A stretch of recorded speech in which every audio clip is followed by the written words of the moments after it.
Hello, everyone, and welcome back to the Wealth Bridge podcast. And this is where we have practical conversations about money, wealth building, legacy, and financial empowerment. I am your host today, and my name is Adebola. As always, I'm joined by my amazing co host, Ademola and Modupe. How are you guys doing today? Well, awesome. How we all doing, viewers?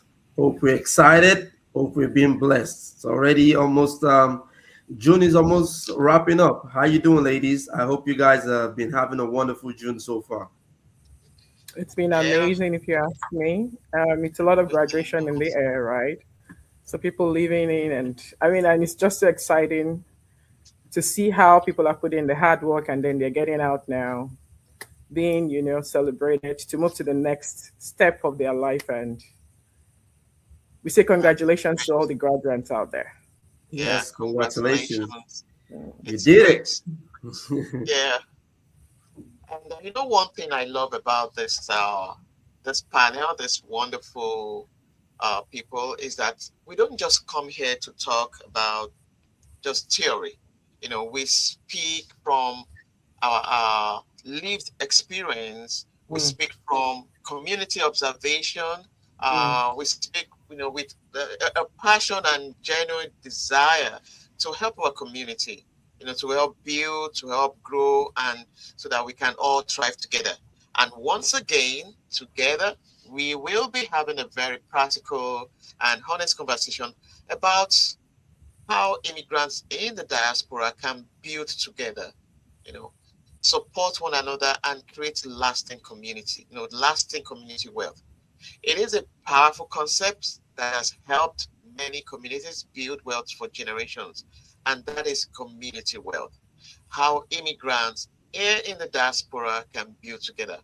While individual success is important, some of the most successful, I'm sure Murupe and Ademola will agree with me that some of the most successful communities around the world, have discovered that wealth grows faster and better, and smarter when people share knowledge, they share resources, opportunities, and accountability.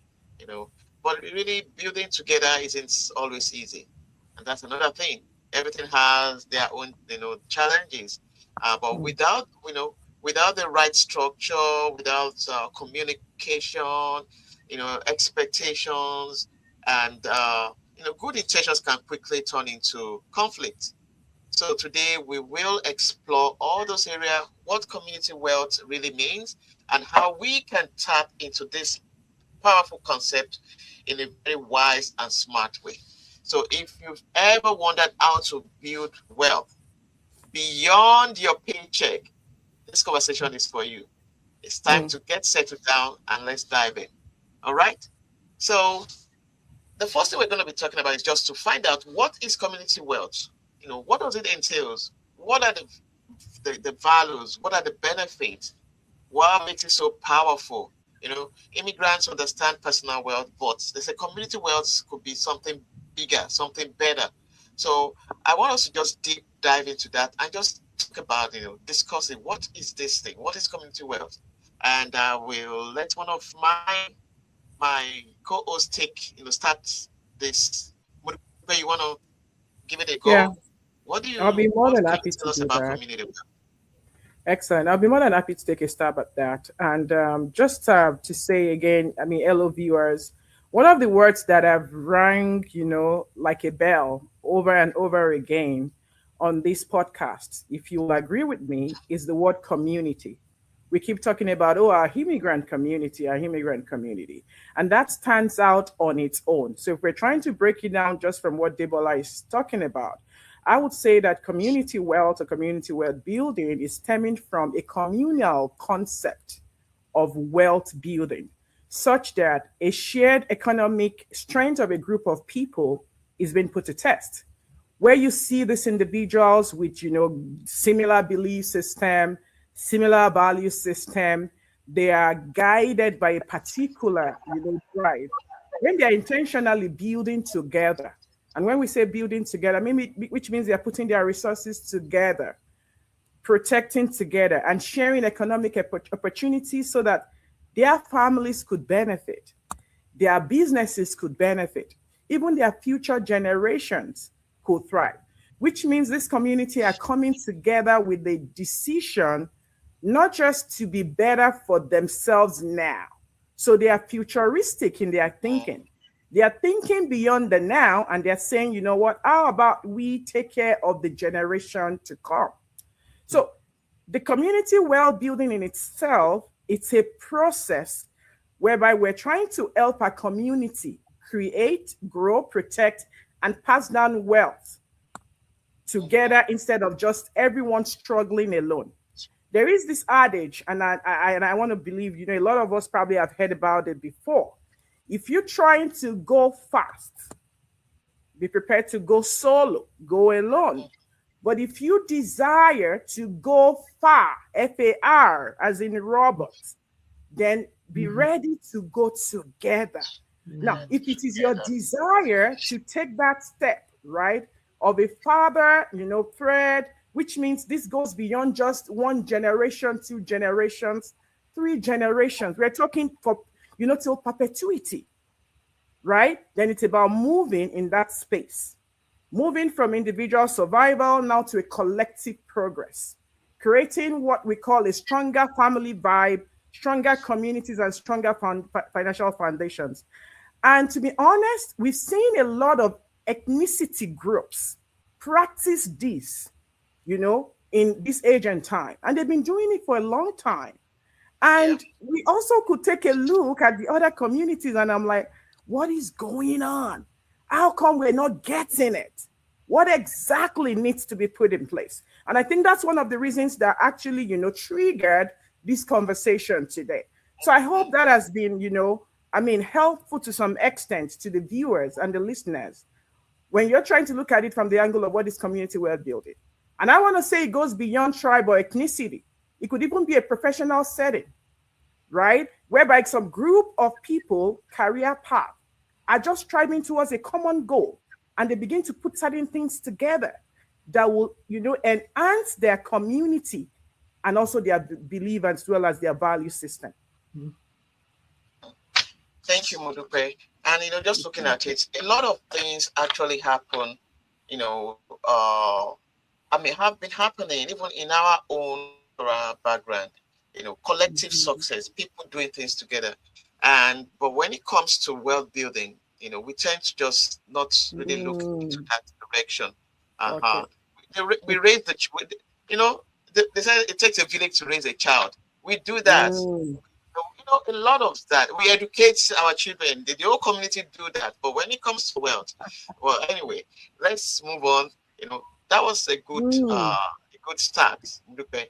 And now let's talk about, you know, some of the core values and some of the benefits that building together could actually bring about. You know, we talk about things like, you know, it's all about collaboration and you need to have trust and all that. So, Ademola, what are some of the benefits and the values of building together?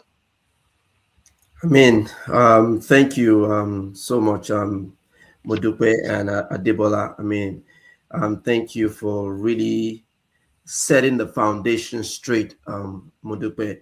With that, I think that was a very, very laid out foundation. And I think one of the values, you know, we must all understand, you know, like Modupe also said, is, you know, an acronym. When you say team, it says together everyone achieves more. You know, and there's only so much, you know, they say a tree doesn't make a forest. So when you want to look at when we talk about some of the core values, some of the things that brings a community and allows a community to thrive when they come in oneness, you know, it's collaboration. You know, any community that is not ready to collaborate, there's no way you can. So collaboration and unity has to be one of those core values that they have to embrace, you know, irrespective of, you know, religion, ethnicity. You know, we must be able to come there together as one in a unity. Trust is another thing. A lot of times when people want to do business, there's no way you could come together with somebody you don't trust. So there has to be some element of trust, honesty, creating some type of transparency around relationship. Especially when it comes to money. They say money always brings the true character in you. So, but Out here. exactly. So, but there has to be this honesty and this transparency that has to Yeah. be there. And in a place whereby there's trust, you can't talk about trust without talking about accountability. People have to be able to come together. You know what? Everybody has a responsibility. So there's a structure, everybody's accountable. So we can't say we're going into business. We all agree that we're going to do this. You would do your part, I would do my part, and I decide that I just don't want to do it because I don't want to do it. No, there has to be some type of accountability and a structure when we're doing all these things. And I think that's really, really key. And there's a sense of ownership, because if we're coming together to collaborate as a community and there's no sense of ownership, everyone has to feel that they have a piece of the pie. It's not one person's business. It's not that person's tribe. It's not this person excelling. No. And we've seen that too often, especially in a lot of the African communities where everyone is about self. It's not about ownership. So, but when everybody comes together, helping one another, to grow assets together, to come together under one umbrella, I think this helps a lot. And we have to be projecting long term. It's not about now. And I think that's one of the challenges that we see when people are trying to collaborate, especially if you don't have the same ideology, you're not in oneness, in sync together. There has to be that long term. It's not, oh, some get quick rich thing we want to do. Let's just come together and we will just want to just gain. When you see most communities that are thriving right now, is because they're thinking long term, they're thinking legacy, they're thinking generational wealth.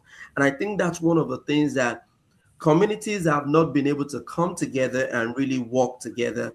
These are some of the core values that I see that it's missing in most of all those other communities. And the communities that have most of all these core values are the ones really thriving, in today's economy, especially in our diasporan communities. So that's one of the things that I can see. Those are the core values, and obviously we can cite several other core values, but I think these ones are actually the bedrock in order for any community to thrive.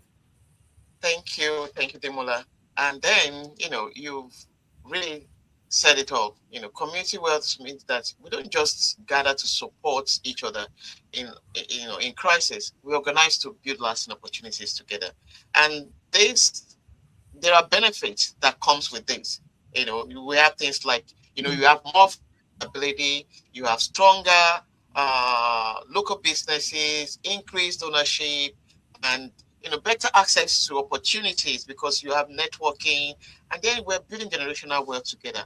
So we have established that it is a good thing. It's good, and it's something that every community should want to do this. Especially the immigrant community. I mean, they say two heads are better than one. You can imagine multiple heads. They're really going to go a long way. So let's Yeah. quickly look at some of the ways by which we can implement, community wealth building in our community. Let's just check some of these, and I want us to look at shared resources, using our resources together, and maybe Monica wants to take a dive at that. Yeah, excellent. I'll go ahead and do that, do justice to that. But before I do that, I want to sound a note of warning to our audience. We probably think these things are not possible. We probably think these things are like, oh my God, this is out of our way, this is out of my league. But do you know that you're already doing some communal, activity, for lack of a better word?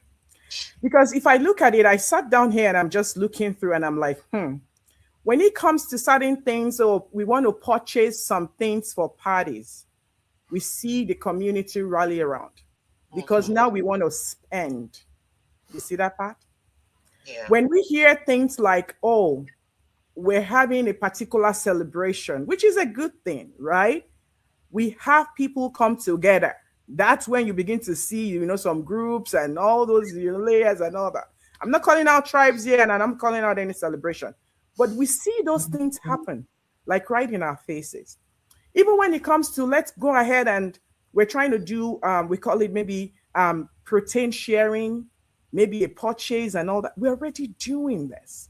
We're just saying, how about you now bring the same concept to opportunities that have the ability to create wealth building that will go beyond now? Because to be honest, 20 years ago, those who came together to purchase a particular fabric for a particular celebration, 30 years after, those fabrics are no longer relevant. And permit me to just share this, right? And if we're beginning to look at how can we implement this, I'm saying that we're already doing it, but we're not just doing it in this way and manner. Smart way. Yeah. So what we are saying is, can we have a shift? Can we have a change in narrative? Bring the same vibe, the same energy, passion to now a wealth building opportunity.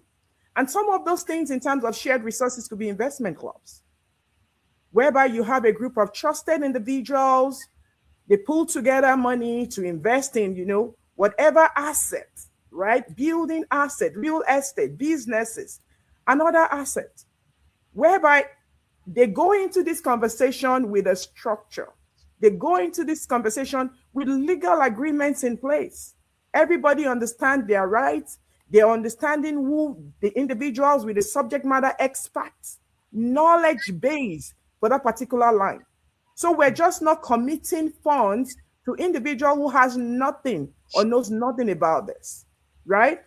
For example, 10 families contributing monthly into a legally structured investment club, right? That will end up investing in rental property, index funds, or even some small business opportunities. Others are real estate partnership. I talked about the group buying power. We're already doing that, right? Whereby, but we're doing it for the purpose of consumption. You get it? You see that? How about us focus that attention and that energy into things that will build wealth? I'll stop at that shared resources, Debola, so that we could actually touch on other areas. I'm sure the audience probably have seen an insight into where we're driving with this. Thank you, Modupe. And something just came to my mind about the group. Like, it's so funny. It's like, we come together a cow and then we share in quarters. We're buying cow. That's consumption. We buy cows, we share 2 quarters. That's group buying. It is. It is group buying. Anyway, so let's just move on. Let's move on. I love the passion that's my co-hosts are bringing into dates. It's just so interesting. Let's talk about business development and they have having cooperatives or supporting each other in starting businesses and all that. These are some of other ways that we can implement community wealth. The idea is the fact that you are not doing it alone and struggling. You are using the resources from the community, and once this person has achieved what they want, we move to the next person. So it's not like someone is the only one. No, everybody gets gets their turn to actually benefit from the community. So what about education and empowerment? Ademola, do you want to talk briefly about that before we move on? Yeah, I think that's a very, very important, because when we really look at everything we've just talked about, it stems from a place of some type of financial education, because everything we just talked about surrounds money, because there's no way you pull in resources. What kind of resources? We're not bringing yams together. We're not bringing fabrics together. We're pulling resources. And what are those resources? They are financial resources. But unfortunately, most of us are not even educated about finance. And I think that's another area whereby it becomes very difficult for people to come together. But understanding and having financial literacy groups also is something that's very, very integral in order to fully understand, the credit system, tax system, what kind of investments are we even going to? If we don't have any literacy, I can't just say, oh, let's come together and let's go buy a gas station. What do we understand about how the gas station functions? Or maybe we want to start a transportation business. What do we know about those things? So education is very important. Financial literacy groups, plugging yourselves to all kind of different mentorship programs, workshops, learning how business ownership works, how to repair credit, maybe life insurance, some of the pillars that will allow your business to actually function and to stand properly. So I think these are some of the things that's very, very important. And we must also understand, for a lot of us that are in the immigrant communities now, not too many of us probably came here when we were very, very young. And even if you came here when you were young, how many of us had access to financial literacy workshops or empowerment programs? So now look at, as maybe a middle-aged immigrant or somebody even in their 50s, if you don't even understand how money works, how to build wealth, how can you actually even transfer that to your kids? So here, when we're talking about this, even youth well-being is important, because as a parent, even if you don't understand how to collaborate and understand how financial literacy really helps when it comes to well-being, it becomes difficult. So it's also important that we understand these things so we can even the baton, we can pass the baton on to the youth, to the new generation coming on. And there's no way we can have that if we don't have these learning platforms whereby our children are also educated about these things. So at a young age, they're embracing, community building, community gathering, coming together so we can build. And if you see everything that is happening in the communities that are thriving well, most of all these Oh, communities have yeah. not only done well, but they have also transferred this to their own kids, and their own kids are taking Yes. it to the next step. So I think this is very, very important. Public speaking, career planning, leadership. These are some of the things that our youth needs to be taught about. Our children need to start to get, so that we can start to build our communities and even transfer generational wealth. You know. Thank you very much. Thank you very much. Our time is, it's going, and I'm, trying to say, oh, can we cover everything? But we will try to do justice to whatever we can before we round up. So I want us to quickly, we have a case study today of our own community, and which we have already mentioned. Modipe has already touched base on it, that, we've sort of hinted at the fact that this idea of this concept of community wealth is not something that is common in our community. And we just want to know, point out, Afso, why is it uncommon? Why don't we want to do this? We know it's good to come together to do this. We know the benefits. We know what it can do for us. But why is it that it's not just common? It's not something that we are seeing compared to other immigrant communities around that we see around. If Moriba can just give us like 2 or 3 points, 2 points on that, and Demola, you can touch base, with another 2 points. Why do you think this is uncommon in our community? Okay, excellent. Thank you. And we talked about, I think I like to again emphasize that communal, transaction is not necessarily uncommon, but our focus in our own African immigrant community, it's pretty much focused on more on the consumption piece. Mhm. So we are having a conversation to say, let's have a switch, okay, of the script. Let's move it to another part. And one of the reasons why I say it's uncommon is because survival mode comes before strategy. Mm. Hmm. Everybody is just like, oh, I have to take care of my family. It's me, myself, and I. And so the concept of I just want to go alone because I want to go so fast, immediate gratification, and then we begin to pass on the same concept. That is one of the reasons why, you don't see it becoming a forefront, For conversation in the African immigrant family or community. before people can build together, they must first feel financially safe, which is, very solid, which is part of some of the things we talk about, right? Because if you say you're going to be part of a community whereby they're pooling resources together, you need to have, the wherewithal to do that. Many Yeah. families are heavy on obligations as we speak right now. The last episode we had, we talked about credit cards, right? And they are so concerned about still, I call it black taxes, right? Constant remittance back home to Africa, constant remittance back home because there's a need for such, right? I mean, the sub-Saharan African reached 54 billion in 2023, right? That was according to the World Bank report. Remittance flowing to the sub-Saharan Africa. That is huge, people. That's huge. Yeah, So the 54 challenge is million. not generosity. We were born into generosity. We live it, we breathe it in and out. But the challenge is unplanned generosity that leaves no room for wealth building. So that's another thing that stands in the way as a roadblock. And trust issues from past experiences. Trust me, Deborah talked about it. We all are speaking on this podcast because of certain experiences we've had, and we are not being so selfish and saying, well, now we know better. We're probably trying to clean up some mess. We're trying to, build our lives now that we know better. We're saying, let us change the narrative and help the next neighbor, out there. That's why we're having these conversations. Okay. So many of us have been beaten, maligned. People we trusted with certain things have just, ended up messing things up. And so we're like, you know what? I'd rather just run solo right now. I don't want troubles. I As know, far right? as, Just you can't trust people with money because maybe you had trusted somebody in time past and then they ended up eating you at the back.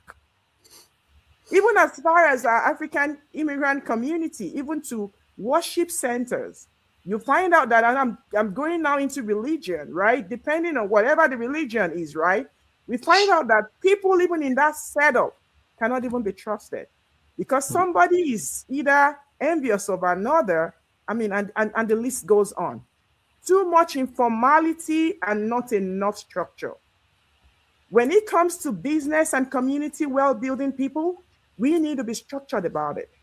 The individuals community that we're talking about that is thriving, and I'm going to just lay out the names right now. The Jewish community, those are very good examples. The Asian communities, those are very good examples that we've seen. They put structure in place. They go by the rules. You flaunt the rule, you face the consequences. Are we ready to do that in the African immigrant community? I don't see a lot of that now. And that's why we're having a conversation around that. I'll rest my case on that, Debola.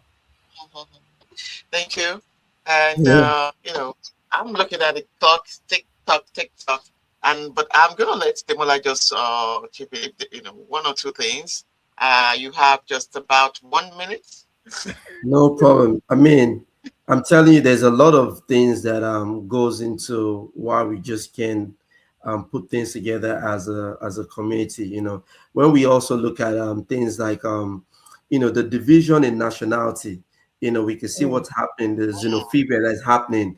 In what's even going on in a place like South Africa, and I'm going to throw it out there. We see all these kind of things that's going on. This tribal, this class, this ego thing. Nobody wants this tribe to be better than me. This class, we play this whole class structure, and I think this is one of the things we talked about: lack of financial education around ownership.